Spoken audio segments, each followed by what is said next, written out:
Hello everyone. mayam ngasigi video se koigi mamang thagalakpa video do kha tongale. This video will be kind of clarification amasu aduga koidagi Mahesh ibani dagi word kharasu thamjage. Aduga TradeHouse ki maramda ko koigi TradeHouse ki maramda su in details da mayam da share tawjagadoine ngasigi video sida. Kamaina TradeHouse horaki, kamaina trading horaki. Yes, akoina TradeHouse kaidawe horino kamaina horaki. And then trading ke the way taurino kamaina horaki everything will be share yam tentang na dum share tawjage aduna mayam sigi video se phajana yengbiro share pulap tawbiu kaigino hai taragadi kuidringe da ngasi video nammi ba ngasi se viral am khak ju chatle Facebook ta hai tare fake account ne masa maksu adugi post se thagalam kanda viral chalakpadagi ki badagi masa maksu deactivate tawgre post su kakthakre first of all man thagali se koigi kai haini yamna fake propaganda oiba koigi khangdaba mina di yam lana chatkhigadaba lambi amada adumaina share tawrakpani TradeHouse ki matang da Mahesh ibani ki matang da aduduna adui matang da su clarification tawjage kind of haidi mi che jaja lai kalak khaman ma mayam lai aduduna first of all atai loi to khra kana mana hari mayam se everything is wrong aduna everything is wrong ai kaisu paningdre kaisu adugi level da wari saba kaisu pamde aduduna just for clarification akoi site gi mayam da lan uri sitang udana bai mawong da akoi asengba genuine way do ngasi gi video sida thamjage atai yam explain taw da bida ma fake account de thagalakpa there is the first point second point da thagalami ba post kaktat khiba kakpadang natana masa maksu deactivate tawgreba ko sina haini aduda dum taabne fake ki fake propaganda ne habise aduna adugi screenshot isu mayam post taroga dum yengbi bi ani moina haire ise kaino se ko so sigi matang sida ai yam genuine oina share tawbune ai gi YouTube video hana yengbi ba mayam su yaramgani aduduna as a journey kamain torokpono ai kaide horokpono Mahesh kaide horokpono kamaina lakhi ngarang nahan da horokpona te aduduna ngasigi video share tawjagadun mayam skip tawdebi yengbiro and please share it comment tawbiro share tawbio WhatsApp ta loin share tawbio status ta aduga ngasigi video se khangminna se mayam so let's start Mahesh sai hobiro. So let me start with the quote. I used the quote. Trading is the hardest business to make easy money. Trading is a luba business ne to make easy money. Ada mayam na sorry zikai dino hire consider easy money is sitang han ubuse ko. Easy money is han ubuse ne mayam na sorry is. But there's the first part of trading, which is trading is the hardest business. Business mayam ma yang paganda khwaidagi luba business trading oeba. Aduna sumaram oiraga mangbagi level mang paisa mangbagi rate se yamna wang especially Manipuri di khuang amne aduna sumi id trading the mang khole yes very true because ahanba phase of trading ahanba phase se paisa mangbagi phase ne ba trading is the hardest business to make easy money haibadi aine sigi ahanba phase se lanthokpa ngam taragadi aina learning the invest over tai kai de soino tawbatai aina khali wakal se sida soira kholira sigi poche aina khangak paganda aina process ama understand tawra matungda that is when aigi easy money se lakpa hoy kedogi easy money haibano haira kan se the trading se the once understand taw hiwa once hiwa kan the daily earning weekly earning monthly earnings laire eba but sigi laire ba process it takes years ko ta sengna for personally for me 7 years muksuzale in this journey and 4 years there was no result. A result came to laite and when I started seeing result, a result uba horakpa 2022 that's when I started TradeHouse also. So mayam ngasigi video say mostly ai heramani ki life journey akoina kamaina trading start tawkibano and why did we start TradeHouse is a question. So ai journey da kitang hauzarage ko. So mainly I hanagi podcast is yaubane ngasi kitang rough oin haizaramge. I come from a middle class family. I'm born in School Zamnasan Laikai. Aduga I say standard class 7 class 6 power Manipur tamamaga class 7 dagi ko parents na mapalama tamhalle mapalama tamagan sida I'm grateful to them. I mayam learn to usungam jare mapalam tamaduna maram oiraga aduga aina class 12 loirpa kan sida aigi imung se mostly nerd high gadra bookish oiba family member oiga layam like the chatpa science loba IIT medical loba mi ato oiga lepuko atopa game extra tawdaba and straight line sa sabai imung haitare ko aina sigi pot suam ba makta ba thaina ko aduna class 12 lorpa kanda mayam na tawnadab se kai tawba yage na sun khalaga aina khangja matungina I took law as my degree I law tamba hore law tamba hore pagan se the law se Bangalore tame Bangalore tamapa kansida sung kandadi kitang chawredana ko thainadi class 10 12 phauti ke haini yumde pesa tharo hairaga dum punglei leibne lai pangtam tamaga but college ka ba horok kandadi isagi jaga da leijare isana chak thungjare sung kanda kai realize tor ke haiba kansida money is important paisa da ka tai khangeba adum kanda su aigi babagi school am lerame Bloomingdale school kawe khoi Brahmapur Mangzil Mamang ko Kongbarom da haitare ko babagi school am lerame sigi school se aina college kaba haurakpagi timing ko college kaba first year second year sum kan sida baba se business failure ke ka thinerakpadagi school zu yonthoki ba khotki bagi wari myam leiba ko adugi timing sida aina su ubanga medana haide paisagi problem se lakpa horok pai mung sida moina su paisa thaba khopada ju aina sahi do kitang hinjalakpagi yumda hangbang amdawa adu timing oiba sida only thing aina matam sida khali se if paisagi way ama aingwanda phangtaragadi yumda hangdabida aina isana dum college ki fees tijaba college aina tawbi yaragadi yam phani ta khanba timing ne bako 2017 18 gi wari oiduni sum kansida I was introduced to affiliate marketing. I was introduced to sales, business. I was introduced to it through some of my friends in Bangalore. Aduga aina sigi journey tam na understand to bahore, tam bahore, like pa bahore. Adung kanda 2018 I was introduced to trading. I want trading to introduce to virakpane. And 2018 to 19 nikeshi I'm serious in a taude, but 2019 said this is when I said trading ki potential se in ubanga mukpakan sida all in changaga I trading tamba hausarakpane 2019 sidagi ko. That is my journey. I'm the tentak poiba journey ne where I na trading horakibai maram se kai no haita da yum dagi paisa loaning da baze. Si je ai journey ne and the process is going on, but see I minus start ko. So early life journey haitare why I started trading in the first place. Yum dagi paisa loaning da bagi hauki journey ne bai ko. Trading yam na pam zero changu banate but makhata wari is reading aida Heramani gisu. Let's hear his story on how he started his journey, magi life journey se kamai tawri man thing ko struggle ko. Yes, Heram. Okay, so mayam aigi detail oiba kaino se aigi oiba wari aina kamai haurakhiba yam detail oiba wari se CCD mayam ai ngasidi matam siam sang na lauroidabani na kitang tentak na thamjage but detail oiba khangbining taragadi ai mamangi podcast amada Keba Podcast na leibani ko magi podcast aina phajana detail oina hapsagi bani aduda changa yengbirasu yare ai makhada chu description oina aigi life story phajana share tawbane aduda su hapsaramge but ngasi kitang tentak na haijaramge ahamada ai se yam ngausana na haure ko yam ngausana na ai Saint Joseph Satrani aduga middle class family da adum kaisu award apa leitana adum haure audagi koi mama se cancer patient oiba ko aina class 5 ka badagi narakpane aduga aina class 10 thaba metric haidokpa numit sida laigidre adu laitabadagi business ta sum chautharakpa adagi baba hoi business ta sum chautharakpa and somda ai se 11 12 se HRD tame tamakanda kai haini ai se active service yam pame ba ko active service pam se samjalakanda ai se merchant navy da try taurakanda aigi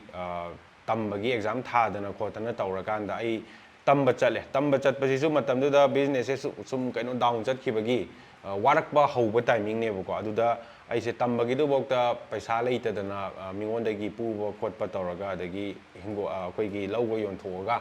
adumaina tamakhi tamba lorakanda su thabak direct phangide habadi yam fresher oina tholakpanina magi job ki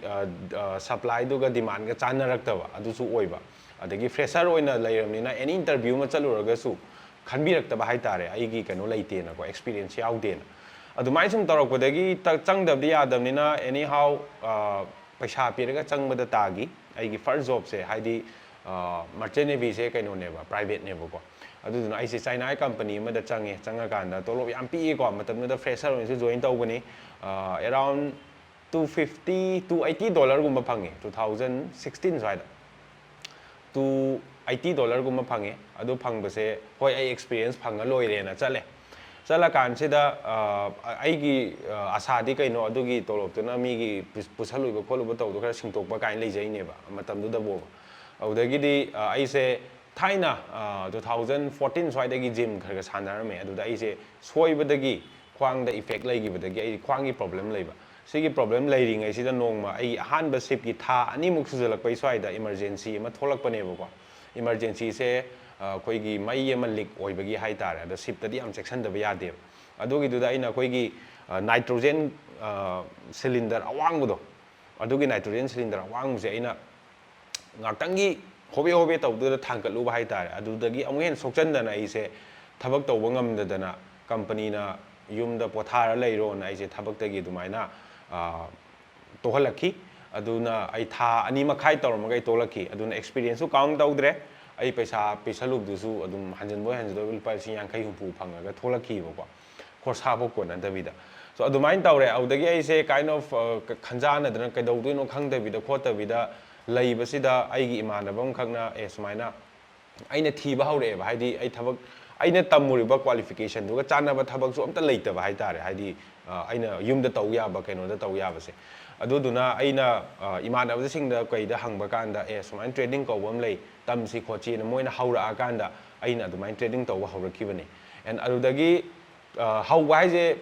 profitable ꯑꯣꯏꯕ ꯅꯠꯇ꯭ꯔꯤ ꯃꯇꯝꯗꯨꯗꯀꯣ ꯃꯥꯡꯕ ꯉꯥꯛꯇꯅꯤ ꯐꯖꯅ ꯇꯝꯕꯒꯤ ꯁ꯭ꯇꯦꯖꯅꯤ ꯑꯗꯨꯒꯤꯗꯨꯗꯒꯤ ꯑꯃꯨꯛ ꯑꯩꯒꯤ ꯈ꯭ꯋꯥꯡ ꯅꯥꯕ ꯈꯔ ꯐꯒꯠꯂꯛꯄꯗꯒꯤ ꯁꯤꯗꯤ ꯑꯩ ꯍꯥꯟꯅꯒꯤ ꯊꯕꯛꯁꯦ ꯑꯃꯨꯛ ꯇ꯭ꯔꯥꯏ ꯇꯧꯒꯦꯅꯗꯤ ꯈꯜꯂꯦ ꯕꯠ ꯈ꯭ꯋꯥꯡ ꯅꯥꯔꯤꯉꯩ ꯃꯅꯨꯡꯁꯦ ꯑꯩ ꯗꯦꯜꯂꯤ ꯆꯠꯂꯦ ꯗꯦꯜꯂꯤ ꯆꯠꯂꯀꯥꯟꯗ ꯑꯇꯣꯞꯄ ꯀꯩꯀꯩ ꯂꯩꯒꯦ ꯑꯩꯅ ꯇꯧꯕ ꯌꯥꯕ ꯊꯤꯔꯛꯄ ꯀꯥꯟꯁꯤꯗ ꯑꯩꯁꯦ ꯃꯇꯝꯗꯨꯗꯀꯣ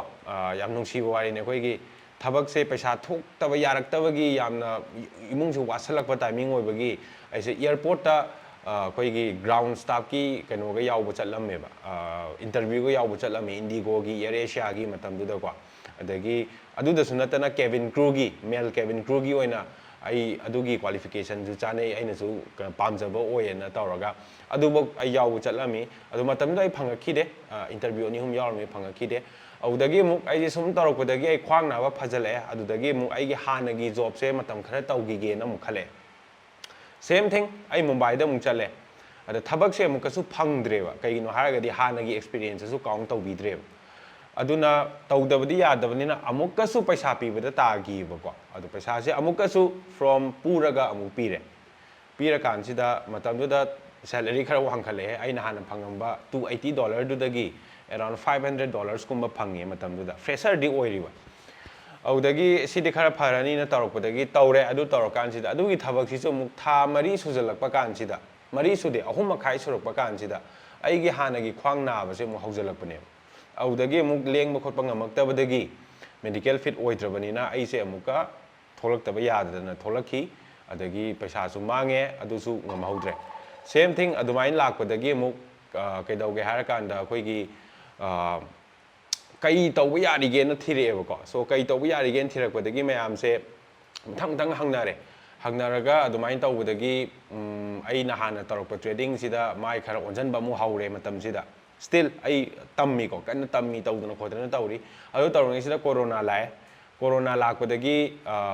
ꯑꯗꯨꯗ ꯀꯣꯔꯣꯅꯥꯒꯤ ꯃꯅꯨꯡꯁꯤꯗ ꯏꯟꯇꯔꯚ꯭ꯌꯨ ꯑꯃꯈꯛ ꯑꯩꯈꯣꯏꯒꯤ ꯋꯥꯔꯜꯒꯤ ꯈ꯭ꯋꯥꯏꯗꯒꯤ ꯆꯥꯎꯕ ꯀ꯭ꯔꯨꯖ ꯁꯤꯞꯀꯤ ꯀꯝꯄꯅꯤꯒꯤ ꯑꯃꯈꯛ ꯂꯥꯛꯀꯅꯤꯅ ꯑꯗꯨꯃꯥꯏꯅ ꯊꯣꯛꯂꯛꯄ ꯅꯣꯇꯤꯁ ꯑꯃ ꯑꯗꯨꯗ ꯑꯩꯅ ꯁꯨꯝ ꯑꯦꯄ꯭ꯂꯥꯏ ꯇꯧꯁꯜꯂ ꯌꯦꯡꯒꯦꯅ ꯑꯦꯄ꯭ꯂꯥꯏ ꯇꯧꯕꯁꯤꯗ ꯈꯟꯖꯜꯂꯛꯑꯦ ꯏꯟꯇꯔꯚ꯭ꯌꯨ ꯂꯧꯔꯦ ꯈꯟꯖꯜꯂꯛꯑꯦ ꯂꯣꯏ ꯈꯟꯖꯜꯂꯛꯑꯦ ꯑꯗꯨꯒ ꯍꯟꯗꯛꯇꯤ ꯁꯦꯂꯔꯤꯁꯨ ꯈꯔ ꯆꯥꯎꯈꯠꯂꯛꯑꯦꯀꯣ ꯃꯇꯝꯗꯨꯗ 1.23 ꯁꯨꯃꯥꯏꯅ ꯐꯪꯉꯦꯕꯀꯣ ꯑꯗꯣ ꯑꯩꯁꯦ ꯌꯥꯝ ꯍꯔꯥꯎꯔꯦ ꯈꯜꯂꯕꯅꯤꯅ ꯁꯤꯗꯤ ꯃꯇꯝ ꯈꯔ ꯇꯧꯔꯒꯦ ꯃꯇꯝ ꯈꯔꯁꯦ ꯑꯩ ꯀꯩꯅꯣ ꯇꯧꯔꯀꯥꯟꯗ ꯊꯕꯛ ꯇꯧꯔꯀꯥꯟꯗ ꯑꯩꯒꯤ ꯀꯣꯟꯅ ꯌꯦꯡꯉꯛꯑꯒꯦꯅ ꯑꯩꯁꯦ ꯊꯕꯛꯁꯤꯗ ꯑꯃꯨꯛ ꯃꯇꯝꯗꯨꯗ ꯇ꯭ꯔꯦꯗꯤꯡ ꯍꯧꯔꯕꯅꯤ ꯑꯗꯨꯗꯒꯤ ꯑꯃꯨꯛ ꯆꯪꯉꯀꯥꯟꯁꯤꯗ ꯑꯃꯨꯛ ꯑꯩꯒꯤ ꯍꯥꯟꯅꯒꯤ ꯁꯤꯡꯇꯣꯛꯅꯕ ꯈꯣꯠꯅꯕ ꯈꯔ ꯁꯤꯡꯕ ꯍꯧꯖꯔꯛꯑꯦ ꯑꯩꯁꯦꯀꯣ ꯇꯣꯂꯣꯞꯇꯨꯅ ꯃꯔꯝ ꯑꯣꯏꯔꯀꯥꯟꯗ ꯀꯩꯝ ꯆꯥꯊꯣꯛꯇꯕꯤꯗ ꯑꯗꯨꯗꯒꯤ ꯊꯥ 3 ꯐꯥꯔꯛꯄꯁꯤꯗ ꯍꯟꯗꯛꯅ ꯑꯃꯨꯛ ꯈ꯭ꯋꯥꯡ ꯅꯥꯕꯗꯤ ꯅꯥꯔꯛꯇ꯭ꯔꯦ ꯑꯩꯈꯣꯏꯒꯤ ꯐꯦꯃꯤꯂꯤꯗ ꯌꯥꯝ ꯆꯥꯎꯕ ꯈ꯭ꯔꯥꯏꯁꯤꯁ ꯑꯃ ꯍꯥꯏꯗꯤ ꯐꯥꯏꯅꯥꯟꯁꯤꯌꯦꯜꯒꯤ ꯑꯣꯏꯕ ꯄ꯭ꯔꯣꯕ꯭ꯂꯦꯝ ꯍꯥꯏꯇꯥꯔꯦ ꯑꯃ ꯊꯣꯛꯆꯜꯂꯛꯈꯤꯕ ꯍꯥꯏꯇꯥꯔꯦ ꯍꯥꯏꯗꯤ ꯇꯧ ꯈꯨꯗꯤꯡꯃꯛꯇ ꯏꯆꯤꯡꯗ ꯆꯤꯡꯊꯕꯩ ꯃꯑꯣꯡꯗꯀꯣ ꯑꯗꯨꯗ ꯑꯩꯁꯦ ꯃꯇꯝꯗꯨꯗ ꯁꯨꯁꯥꯏꯠ ꯇꯧꯔꯁꯤꯔꯥ ꯀꯥꯏꯅ ꯈꯟꯕꯐꯥꯎ ꯌꯥꯎꯈꯤ ꯕꯠ ꯁꯝꯖꯤꯜꯂꯀꯥꯟꯗ ꯑꯗꯨꯗꯒꯤ ꯑꯃꯨꯛ ꯑꯩꯁꯦ ꯃꯇꯝꯗꯨꯗ ꯑꯩꯒꯤ ꯊꯕꯛ ꯇꯧꯔꯨꯕꯒꯤ ꯑꯩꯅ ꯂꯣꯟꯒ ꯂꯧꯔꯒ ꯑꯩꯈꯣꯏꯒꯤ ꯐꯦꯃꯤꯂꯤꯒꯤ ꯑꯋꯥꯕꯒꯤ ꯀꯩꯅꯣꯗꯣ ꯑꯩꯅ ꯃꯥꯌꯣꯛꯅꯔꯀꯥꯟꯗ ꯑꯗꯨꯃꯥꯏꯅ ꯁꯤꯡꯒꯤ ꯃꯇꯝꯁꯤꯗ ꯑꯗꯨꯒꯤ ꯂꯣꯟ ꯂꯧꯈꯤꯕꯗꯨꯅꯤ ꯉꯁꯥꯏꯒꯤ ꯅꯨꯄꯥꯗꯨꯅꯒ ꯉꯁꯥꯏꯒꯤ ꯁ꯭ꯇꯦꯠꯃꯦꯟꯗꯒ ꯄꯜꯂꯛꯏꯁꯦ ꯀꯌꯥꯃꯨꯛ ꯂꯧꯒꯤꯅꯣ ꯃꯇꯝꯗ ꯑꯩ ꯂꯧꯈꯤꯗꯣ 42 ꯃꯨꯛ ꯑꯣꯏꯔꯝꯒꯅꯤ 42 lakhs ꯃꯨꯛ ꯃꯥꯅ 80 ꯍꯥꯏꯔꯛꯄ So adumai lauraga singakibani and adudagi aigi salary khara tungjalakpa khojalakpa duna ngamnaba singre singakan sida adu hek tholakpadagi ai se pura wakhan sai greba ko ada in khali se ai na pamjaba trading se ai taurage na khallaga adumaina phajana haurakibani ai direct full focus pi base ko audagi result uramde adai tamna ore tamna change lae adumain taurakanda hojik sigi phibam se yaure Mahesh ka aiga hana kem pulakpa nate thengnarakanda TradeHouse mana found tore founder oire audagi 2022 da aisu thabak to akanda ibani punjalaga e sidi sumaina afaba ama semasi mayamda guide tawba yaba genuine oina chatpa yaba kamaina haidi tammaga loisangiba course olaga loisanbadu nattaba mayam ai akoi gi hana class yawba YouTube video yengbo oigidi khangamganeba yam genuine oiba way da akoi pajan chachabaneba ko aduna adudagi hause na haurakibani so si ne yam tentak pa igi life story but details on khangingagasu aigi mamangda Keba Podcast aina ngangjagibado adugi description do hapsaramge dum yengbiyobo so adune aigi life story se so kai nang site tagi so life journey je haidi sina khoi horopai wari ne bada sing hai tare ko aduga haurakpa haraga sida training haure na sida result uba nateba ta sengna si hauba numit sidagi amuk 3 to 4 years amuk thaba yare of not seeing results hoidi hotna badi lepte always improving always learning tamba lepte kai anoba kai soi no kai tawbi learning sung lep tabida but result oina di 3 to 4 years se bank account da kem to uba na teba khali jat ka chamane ai su ma su and any trader in this whole world adu gi hai tar ga di ko si su khangbi yo ba hai badi khoi ta hauraga paisa phang mam ta na teba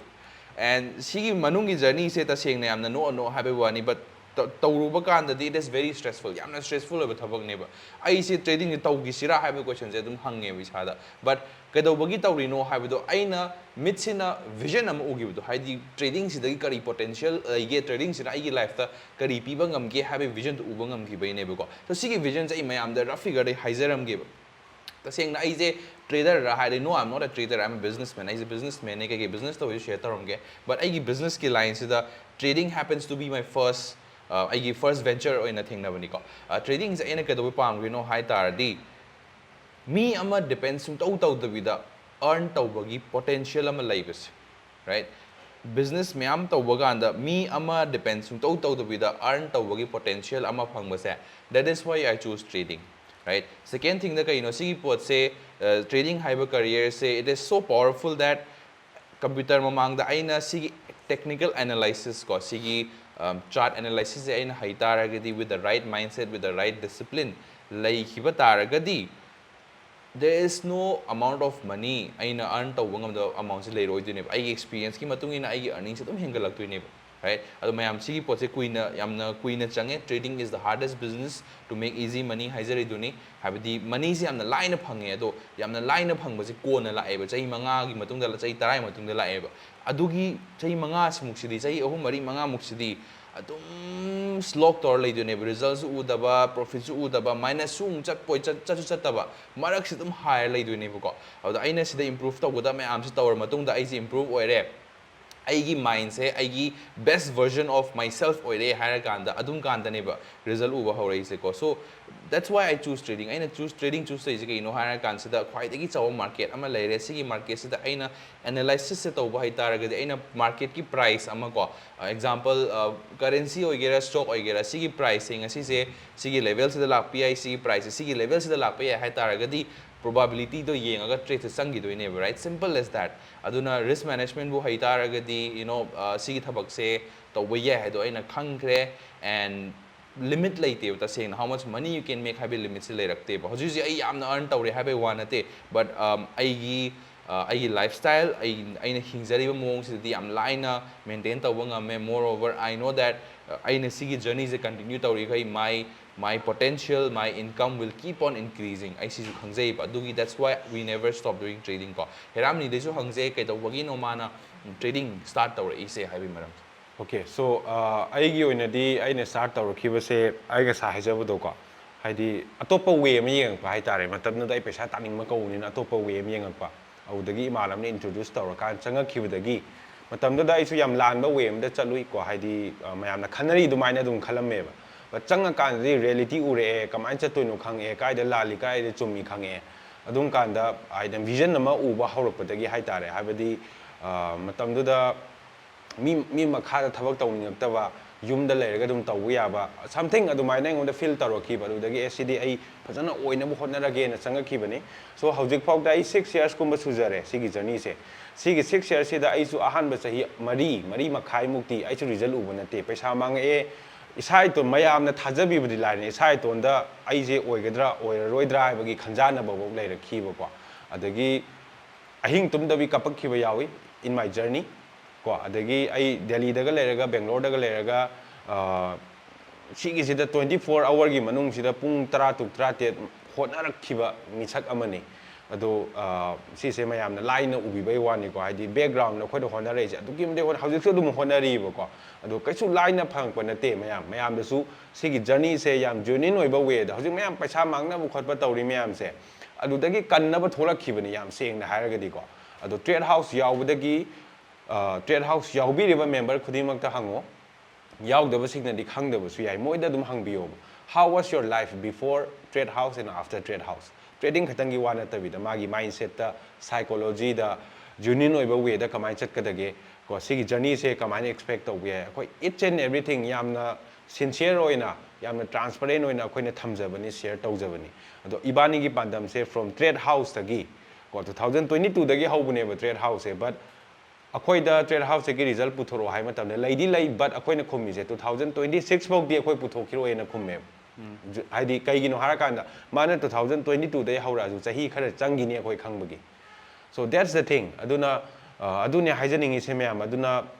trade house से अदुमाइना हौरखिबनी अदुगा we want to impact all of you हाइदि as much as possible हाइदि अचुम्बा way से कैनो adagi financial industry se kyam important oige not only trading taraga buy changaga profit loss ki one natavida financial knowledge leibase financial literacy leibase si su yam important oiba si su loi yauri ni manung sida ko aduga trade house is not only for trading ko trading khatang gi sunate mindset ki yauri law of attraction gi yauri magi positive thinking kamain tawni ko loi yauri ne ko aduna akoi trade house yauba sing leibiragadi khangnaba leibiragadi मोइदे सो दुम हंगबियु फजना यावबसिंग हाइबनि को नोंग fado यार मतोपसिंग नि खंगमदबसु याय but फजना तौबसिंग द हंगबियो बा कमाइन महेश कमाइन तवी हिरामनी कमाइन तवी trade house as a team कमाइन तौगे दुम हंगबियो जेन्युइनली दुम हंगबियो बको अदुने अदुना सो ट्रेड हाउस की विजन से अदुने सो नंग साइड तगिसु ट्रेड हाउस से कइनो ट्रेड हाउस की विजन हाबे थंबिरमु सो मेन थिंग होइना को why hoina ke dobogi no si me amse tawri ba hai taragadi trading also ko ai heramani ke se hoina trading tawbe maram je kai no hai taragadi aina khanba mana khanba wakhal se sida ninga mi sida doine ba but we think big hoi wakhal am chauna khalle wakhal chauna khanbani na life ta nang kari pam ge na hang pa gan da aina pami po chi yam na chawe and there is nothing wrong with that dreaming of having big cars big house traveling the world nangi multiple sources of income paisa lakpa nangi family do nang best lifestyle piba ngamba nangi society do makta best tawba ngamba business chawna tawba ngamba si I dream tawe and ma su dream taw lerme ba aduna thingna ba kan di ko chana gi ba trade house hawri ne ba so why ka do bogi trade house hawrakri no ka do way trading tawle no hai tar ga di simple obe maram trading taw gi ba maram do aina uzari ba vision aina pami ba dream si je fulfill tawba ngamni khangbai trade house trading hawri ne ba si trading tawra matung sida mayam da in understand taw haningi ji kai no haidi ibani se ta sei na trader khakla haibdi natte ba we are businessmen who is a businessman and we believe in multiple source of income the believe tawe aduga multiple source of income hairaga su pangtau taw su kana deba ai ngamjaba ai gi potential la tawdene multiple source of income se right si khangbiyo so ai na trading tawba hor pakanda when ai na stability ai income se kitang stable oiba hora kanda ai kai khalai okay now I will start working on a next source of income am tawba ya ai khalle now ahan ba ai gi source of income se after trading gi matung da ai na kai khalai hai ba kan sida ai na kai tawba ya ai gi pung kun mari da ai na kai tawba ya where aigi income se exponential growth chu phangba yamna growth chu tawba ngamba ai trading tawna aduga aigi trading da su exhaust tawdaba thabak sineba mi khara na hainai ko asang trading tawri ka dawai toino I don't make big money from trading dagi big money si laksu lakani but adum earn tawr laini habje adudi any thabak tagi yar oi ko So when multiple sources of income in a balance out tawdene si se khangbiyo mayam ko trading tawe haraga nungti gi earning taw mi leite trading dagi okay sahi lorak pa tha lorak pa earning tawe wane so for me to become rich for me to make lots of money I multiple sources of income tawda ya de so I gi second source of business I gi second source of income se aina TradeHouse community start tau gi ke the way TradeHouse community start tau gi business perspective tan haizara ke ba aina research tawba ya ba tawre online gi space ta kai tawba ya ge haina thigat pa kanda 2025 2000 handaki chahi 5-10 years sida khwaidagi chaurakadaba business se karino hai mayam su khangbiu ko sise khwaidagi chaurakadaba business se karino hai it is the business of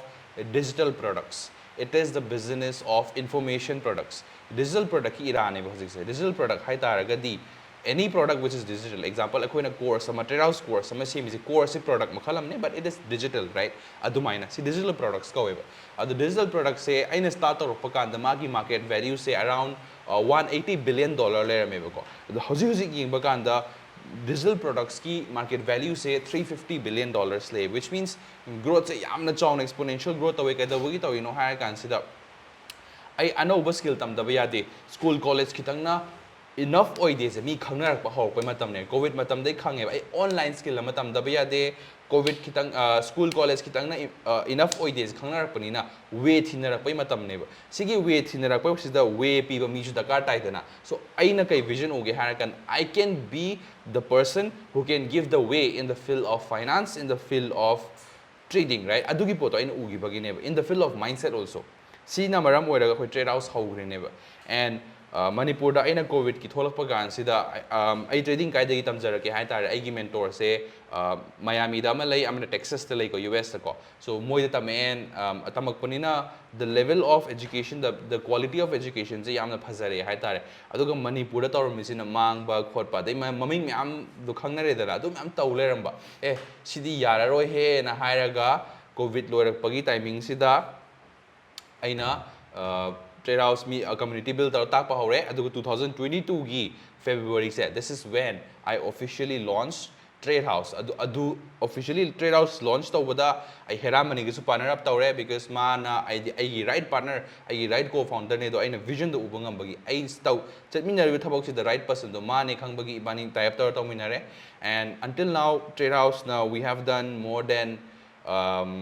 500 plus webinars 500 plus workshop ai pesa macha da or free da khoina training macha macha pung ani workshop pi bise ko aduga 5000 students and akhoi train da loire aduga sigi matung da phajana aina trading se career oina loge haina changjarak pa satra se chahum hena lai ko in TradeHouse community so sigi chahum je we are training them every single day adu moi dagi su TradeHouse member ne hai taraga di feedback se lobio aduga akhoi 1,50,000 to charge tawde ai adugi so breakdown tawja ke nga le ko so that's how I started TradeHouse aduga mayam du so I khanganing bam hai tar des sumai hara kani ba nang trading dagi pesa adu yam na earn taw taraga di ke do bogi course yon do no I again TradeHouse is not the only business I do I business atok mayam am su tawi ko maya adu rough figure da khar haizaram ge one is trading I first source of income is trading second source of income is TradeHouse third source of income se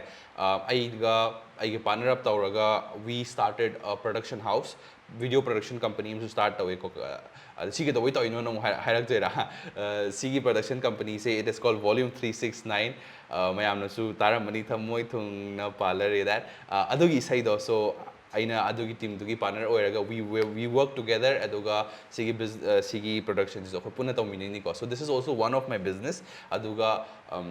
I'm starting another business which is an e-commerce business to start tawdore so aina mayam da haining is kai no haran kan da aigi pung kun mari leibese aina right with the use to that is my goal ko and TradeHouse is one of the business that is growing exponential in a growth of na maram oiraga nungsibi mayam am su leire nungsibida mayam am su leire growth to leibne ko so TradeHouse is minus start taw gibane and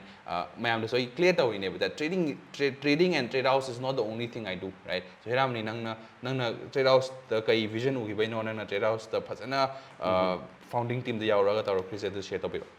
okay so first of all adum iman di mani adugi do the yes I trading start tawre aduga aina khangbam khak leigi buko aigi trading journey sida aina su mingonda share taw ba haise aingonda su reminder ama aingonda su hena haigat pa ma khak oyeba nungti gi share taw ko nungti taklak panina yes ꯑꯗꯨꯁꯨ ꯑꯩꯒꯤ one of the very positive way ꯑꯃ ꯑꯣꯏꯒꯤ ꯑꯗꯨꯒ ꯑꯩꯅ ꯎꯔꯤꯕ ꯄꯣꯠꯁꯦ ꯃꯌꯥꯝꯗꯁꯨ ꯈꯪꯍꯟꯅꯤꯡꯕ genuine ꯋꯦꯗ ꯃꯌꯥꯝꯅ ꯍꯥꯟꯅ ꯈꯟꯅꯔꯝꯃꯤꯕ ꯇ꯭ꯔꯦꯗꯤꯡꯁꯦ ꯁ꯭ꯀꯦꯝꯅꯤ ꯁꯨꯃꯥꯏꯅ ꯇꯧꯋꯦ ꯍꯥꯏꯕꯁꯦ it's totally wrong ꯃꯣꯏꯅ ꯑꯔꯥꯟꯕ ꯂꯝꯕꯤꯗ ꯆꯠꯈꯤꯕꯩꯅꯦꯕ but ꯆꯨꯝꯅ ꯂꯥꯛꯑꯒꯗꯤ ꯇꯁꯦꯡꯅ ꯑꯣꯏꯕ ꯌꯥꯏꯀꯣ ꯍꯥꯏꯕꯗꯨꯃ ꯌꯥꯝ ꯈꯪꯍꯟꯅꯤꯡꯈꯤꯕ ꯍꯥꯏꯇꯥꯔꯦ ꯌꯥꯝ impact ꯇꯧꯅꯤꯡꯈꯤꯕ ꯑꯗꯨꯒ one of my top vision ꯍꯥꯏꯇꯥꯔꯒꯗꯤ ꯃꯅꯤꯄꯨꯔ ꯆꯥꯎꯈꯠꯀꯦ ꯍꯥꯏꯇꯥꯔꯒꯗꯤ atop foreign country dagi atopa state dagi paisa porakpam dakar tai paisa porakpase kamai porakani hai taragadi we need businessman entrepreneur mayam am dakar tarakadoi si dakar tabagi moigi yam strong oiba mindset to haibadi Indian stock market dagi yawbang am company puthorakpa and then kai hai tare let's say 2030 boki manungda manipur dagi yam genuine oina 50 to 100 trader thole hairase 2030 boki manungda haijabani ko 2030 boki manungda 50 to 100 trader yam aphaba genuine oina horakpa trader tholakpa kanda manipur je phajana change lakane ba kaigino har kanda financial literacy moina santorakpa yam genuine oiba way da kamain tawni scam haiba ma nam haidi mut khidoine ba scams aduduna aduguma way ma ina yam chauna uzagi aduga aina mayam da su piningba kaino se kaino har kanda trader se arrive nattabanina aina yam pamjari se traders trading tawuse arrive nate profitable orakpase arrive nate matam changi adagi lots of mayam thengna bam changi bako haidi depression oigadra oirodra khanjana ba paisa mangjalakpagi wa ba mayam yaugre sigi manung sida adu overcome tawraga laaga profitable trader orakpa haise arrive nate adu orakpa matamda masana masase kanano khangakani and adugi miduna any business na trana any idea am the work tawko matamda yam line overcome tawgine that's my vision aigi oiba vision hai taragadi aduna trade house gi yam phajana makhong dagi hawraga pulap chatmina ba pamgi aduna ne akhoi trade house community na haujari se so that's the thing saurakpa ne thamjari se ko aduga sigi sida adu da kem leijade akhoi scam tawgi ba sunga sibo kem leite mingondagi seran toran paisa logi basu leite and low targa su moina tamjage or tamninge harakan da magi lawam thokpa fee amadi akhoi lawi adugi lawam thokpa dudi obviously akhoi su sinma langba tawri atopa staff thami mayam tawri adugi matungina lawam thokpa akhoi lawjabane adusu yamna low oiba kaino da ni cost ni lawjari se atopa india gi mafam atopa da atai da yengnaba matamda aduna adudi lawam thokpa dum lawe sisu one of our sisu akhoi gi business ama khakneba mayam si khangbiyo ko as a trader ma leire coaching sisu akhoi gi business am khakni and coaching de tawri se not only trading khatang na teba mayam mindset how to build your positive mindset ko adagi business mindset kamai oini positive people kamai oigidage law of attraction haise kaino kamai apply tawduino mayam am yauri ba yawo mi na dum khangani aduduna mayam sini aduga ngasi khatang sumain tarokana thaga charakpa nate mamangi video da thaina dagi thagalakpa video sing ai youtube channel sida dum yengbiu trade house kisu trade house community haidana youtube channel su laibani aduda so dum yengbiba yani akoina kamaina mingonda train tawi journey kamaina lakhi mingonda kamaina high kamaina approach tawge dum khangani ngasi khatang haijanaba nate aduga khwaidagi mayamna hangai se as a trader profit and loss PNL haibam leiba si utlo haiba utpase khoi hana su ulamde bako kem ulamde even akhoi gi community manung da bokta moi masen su unahande akhoi gi su utteba kai gi no hai taragadi aingonda yam impact tawgibam leiba thaina 2019 da aina ihan hana trading haurakhiba yaurokhi matamda ihan hana asia group amada add tawra kanda nungti gi profit thajalakpa ai ngasi gi 50000 tale 1 lakh tale adu tale tharakpa matamda aisu taningba phaugi aduduna aingonda aranba way amada chatningakpagi paisa hapchaningakpa trade tawningakpa haidi experience laitringai da tawningak thujaningakpagi pot amakhak laigi ba yam chauna influence tawgiba ko adu pamdabadagi akhoi kanamda da share tawdabani adubu mayamgi request dagi khitangsu akhoi genuine oi habdo khangnaba tawba yaba utpa yaba khar utpa haujare thamanga taruk mamangdagi aigi video da sodum yengbiyo Mahesh ki story aigi Instagram da kaida loi yengbiyo link loina hapcharamge mamangi video da su yengbiyo funded pass tawgibagi mangbagi everything is uploaded aduna everything transparent da yam sengna tawjabani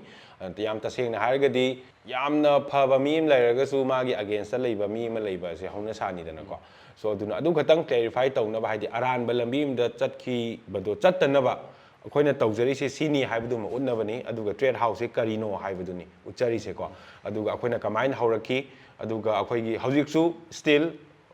ꯁꯤꯒꯤ ꯂꯦꯚꯦꯜꯁꯤꯗ ꯑꯗꯨꯝ ꯂꯩꯒꯗꯕ ꯅꯠꯇꯦꯕ ꯁꯤꯒꯤ ꯂꯦꯚꯦꯜꯁꯤꯗ ꯑꯗꯨꯝ ꯂꯩꯊꯣꯛꯑꯒꯗꯤ ꯑꯗꯨꯝ ꯁ꯭ꯋꯥꯏꯗ ꯂꯣꯏꯁꯤꯟꯈꯤꯕꯁꯨ ꯌꯥꯏꯀꯣ but ꯑꯩꯈꯣꯏꯒꯤ ꯗ꯭ꯔꯤꯝ ꯚꯤꯖꯟ ꯌꯥꯝ ꯆꯥꯎꯖꯩꯌꯦꯕꯀꯣ ꯋꯥꯔꯜꯗ ꯏꯝꯄꯦꯛ ꯇꯧꯕ ꯑꯗꯒꯤ ꯐꯣꯔꯦꯟ ꯀꯟꯇ꯭ꯔꯤꯗ ꯁꯤꯐ ꯇꯧꯕ ꯃꯌꯥꯝ ꯑꯃ ꯑꯩꯈꯣꯏꯒꯤꯁꯨ ꯗ꯭ꯔꯤꯝ ꯃꯌꯥꯝ ꯑꯃ ꯂꯩꯖꯔꯤ ꯇꯧꯕꯁꯨ ꯍꯧꯔꯤ ꯇꯝꯕ ꯂꯦꯞꯇ꯭ꯔꯤ ꯃꯌꯥꯝꯗꯁꯨ ꯁꯤꯌꯔ ꯇꯧꯕꯁꯨ ꯂꯦꯞꯇ꯭ꯔꯤ ꯑꯈꯪꯕ ꯁꯤꯌꯔ ꯇꯧꯖꯔꯤ ꯋꯤꯠ ꯐꯨꯜ ꯑꯦꯛꯁꯄꯤꯔꯤꯌꯦꯟꯁꯇ ꯁꯤꯌꯔ ꯇꯧꯖꯔꯤꯅꯤ ꯑꯗꯨꯅ ꯃꯌꯥꯝ ꯁꯤꯅꯦ ꯉꯁꯤꯒꯤ ꯚꯤꯗꯤꯑꯣꯁꯦ ꯏꯠꯁ ꯑꯣꯜ ꯑꯕꯥꯎꯠ